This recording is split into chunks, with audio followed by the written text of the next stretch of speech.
Good morning, everybody. Happy Wednesday. It's good to see you. See you.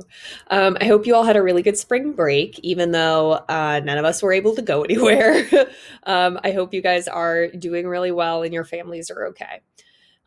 This week, we are starting a novel study. We are going to continue that for probably the rest of the year, potentially with some other activities thrown in.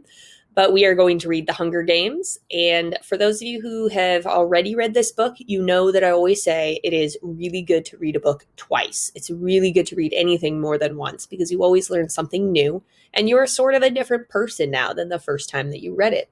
So, without any further ado, let's see what we're doing this week. The very first thing that you're going to need to do is open up this document from Google Classroom. You'll notice that it has links, specific EQ. Our EQ today is what can we infer about Katniss's characteristics and her ordinary world? We have a couple of different activities that we're going to do. So the very first thing that you should do is figure out what genre this book is. The Hunger Games is an example of dystopia, which is a genre of literature. So what does dystopia mean? That is your first challenge. You can find that out either by clicking these two links, which will take you to Learner's Dictionary, or you can infer the definition through this video, which you have to watch anyway. It is a YouTube video from TED Ed, which tells you a lot about the genre and about the other literature that falls into this and how this genre specifically helps us understand society better.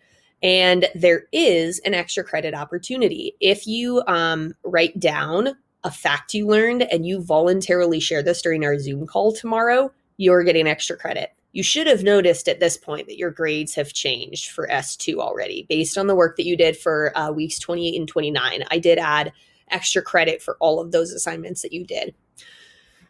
Next, you're going to open up the PDF of the book, unless you happen to have a physical copy, and you are going to read chapter 1. I'd like you to read it before our Zoom call tomorrow, or at least get part of it through our Zoom call tomorrow. But if you read it by next week, that is absolutely fine. And if you'd like, you can also listen to the audiobook. If you click the YouTube link, it's the same teacher that read us Tangerine. So if you like his voice, great. If you don't, you know how to search YouTube. So after you read it, you're going to focus on filling in a couple of different things. Well, let me see if I can move my face here a little bit. Look at me, I'm traveling. So what you're going to do is fill in this chart where it says your quote and your inference. We're focusing on what is Katniss like as a person. And you're going to find a quote with the page number. If you aren't sure, what am I supposed to say about her as a person? First off, notice the example is multiple sentences. It's not just, she is good at things. What is that?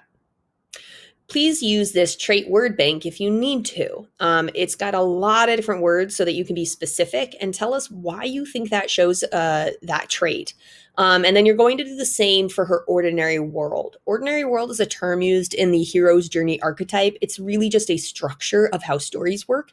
And it's basically what is her world like before she starts an adventure. Now, if you've read the book or seen the movie, you know the thing that pushes her out of her regular world, out of District 12, and into an adventure.